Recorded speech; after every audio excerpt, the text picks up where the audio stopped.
माझ्या लाडक्या भक्तांनो, तुमची दिवाळी खूप आनंदात जाईल आणि माझा सदैव तुमच्याबरोबर आशीर्वाद राहील.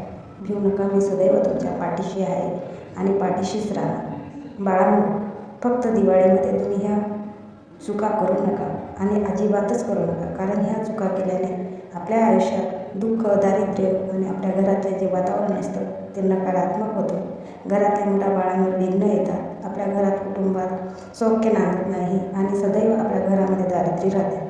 म्हणून तुम्ही अजिबात ह्या चुका करू नका आणि आनंदाने दिवाळी साजरी करा. तुमच्या आयुष्यात दुःख जरी असेल तरी न करता तुम्ही लक्षात ठेवून तुम्ही ही चूक करू नका. तुमच्या घरात चारी बाजूला पणत्या लावा. पणत्यामध्ये तेल असं टाका की जास्त वेळ जळतील, कारण की त्या जळत राहतील तर तुमच्या घरातले जे संकट असतात, जे तुमच्यावरचे विघ्न असतात ते कमी होतात आणि जसं जसं ते तेल जळत असतं तसं तसं आपल्या कामांमध्ये यश येत असतं. म्हणून जास्तीत जास्त पणत्यांचा वापर करा.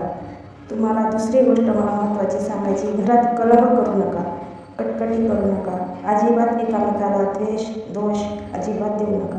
भाऊ बहीण असतील तर मिळून तुम्ही दिवाळी साजरी करा. तुमच्यात जे वाद असतील ते बाजूला ठेवा आणि आनंदाने आपली दिवाळी साजरी करा. घरामध्ये कटकटी करू नका, आनंदाचं उत्साहाचं वातावरण ठेवा. जास्त फटाक्यांचा आवाज करू नका. लक्ष्मी मातेला फटाक्यांचा आवाज अजिबात आवडत नाही. आपल्या घरात आई वडील असतील, मोठे जे व्यक्ती असतील त्यांची सेवा करा. त्यांना जे हवं आहे ते घेऊन द्या.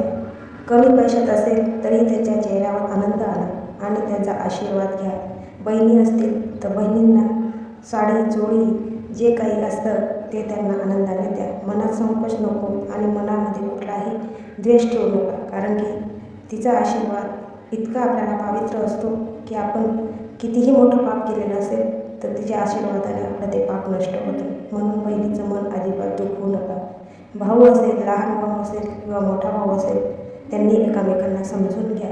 आपल्या घरात मुलं बाळ असतील, मुली असतील, त्यांना चांदीचा दागिना द्या. घरात सर्वात महत्त्वाची जी व्यक्ती असते ती म्हणजे आपली पत्नी. त्या पत्नीचा मानसन्मान करा.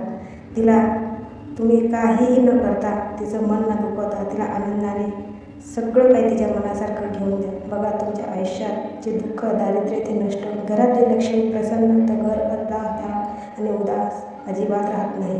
घरात लक्ष्मी हसत राहिली तर घरसुद्धा हसत असतं आणि घरातलं वातावरणसुद्धा पवित्र आणि खूप असं मनमोहक होतं. म्हणून बाळांनो, अजिबात या चुका करू नका आणि आनंदाने दिवाळी साजरी करा. मी सदैव तुमच्या पाठीशी आहे. मी कुठल्याही रूपात तुमच्या घरी येईल आणि तुम्हाला आशीर्वाद देईल. भिऊ नका, मी सदैव तुमच्या पाठीशी आहे.